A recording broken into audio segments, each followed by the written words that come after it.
great to get your art online, but if you want to really make it stand out, there are some digital skills you need in your publicity toolkit. In this video, we'll look at how to promote your brand, the benefits of different social media platforms, the basics of the Google algorithm, and how to create content for it, starting your own newsletter, and sharing with your artistic community.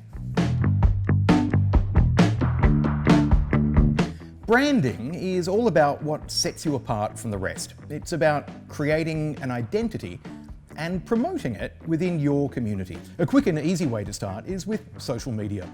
You can promote your artworks, events, or latest news, interact as an expert in forums, and present views that will shape your brand identity. Keep it smart and steady. Avoid being a flash in the pan and find that sweet spot between promotion and over-promotion. Be generous and share others' views and discuss their content, as well as spruiking your own. Think of your message as a cohesive and well-styled story told across the appropriate channels. With so much choice, it can be hard to decide on which social media platforms suit you best. Depending on your business needs and target audience, Facebook, Instagram, Twitter, Pinterest, and LinkedIn can all be great ways to get your work noticed. Facebook. It's good for telling your story, and videos work well. You could show video footage of mood boards and the resulting work. Instagram. Posts should be simple, appealing, and mobile friendly. You could post in-progress shots from your studio to build that anticipation. Twitter. Twitter is fast and newsy, so make key information direct and clear. Digital postcards are eye-catching options to let people know new works are available. LinkedIn. Here's where you can post specific, expert, career-oriented information about your new work and emphasize the benefits of interacting with it. Do your research and consider your needs. You could trial each social media platform for a limited time, or until you feel that you're on the right track. Then go with your instincts to choose which works best for you and for your art. Remember, using social media should be at least a little bit fun. Multi-platform posting is about creating content and reworking it across your social media channels. This keeps your profile active, online, and helps you grow a larger fan base. Managing your social media can become huge and exhausting, so block out 1 to 2 hours each week to schedule posts in advance using a tool like Hootsuite or Sprout Social. And allot a limited amount of time every day to checking your social media and responding to comments. The main thing to remember is that you can't craft one message, then just slap it up across all channels. Each platform has different image specs, different word counts, and different formats. So you need to tailor your messages to A, fit within the parameters of the platform, and B, be appropriate to how people use it. Even your tone of voice should fit with the platform, more professional for LinkedIn, quicker and snappier for Twitter.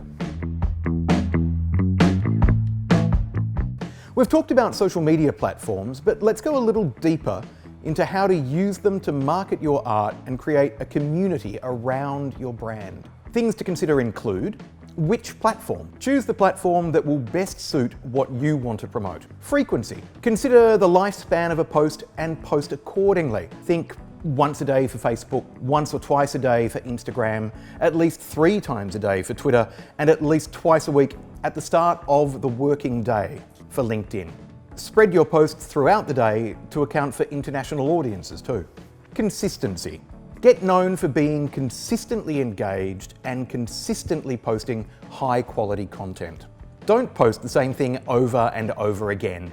Spamming your content means you will lose followers. Hashtags. Look at the hashtags used for similar artists so your work can be found alongside theirs. Create new hashtags to start a discussion.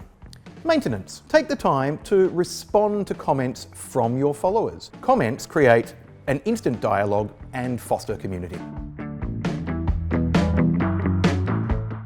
A search engine finds your art based on an algorithm that's always being updated to see how people are finding content online. These algorithms determine if people will find your website using Google search, which remains the most popular way of finding anything on the web. The algorithm takes in factors like the words used in the search, your location, and the relevance and freshness of pages, and crawls over all the pages on the web to serve up the most tailored and accurate search results. It's good to keep these algorithms in mind when you're posting your own content, so people looking for your art will get served your pages. These algorithms also know when pages are being keyword stuffed, i.e. using too many similar words to try and trick the algorithm, and they will rank such pages lower. Google regularly refreshes its algorithms, so if you want to get deeper into this subject, read more on Google's help pages. Now we're going to look at SEO, search engine optimization, which just means using the right words so that search engines can find your work. It's about naming your content so it's easily found online, and you can do that by boosting it with relevant language. If you run a theatre group in Melbourne, for example, make sure you use those keywords, theatre, Melbourne, up front in your heading, and lightly peppered throughout your content. Then look at other search terms people interested in Melbourne theatre might use. Drama, drama classes, plays, that kind of thing. Relevance will help get your site to the top of Google's search results. Don't use vague, irrelevant words. Always keep the user in mind and craft your content so it finds its way to the people looking for it. The words you use are really important to the algorithm, so spend some time working on which ones best describe your arts practice. Let's say you're a freelance book illustrator. If you were looking for someone like you, what would you search for?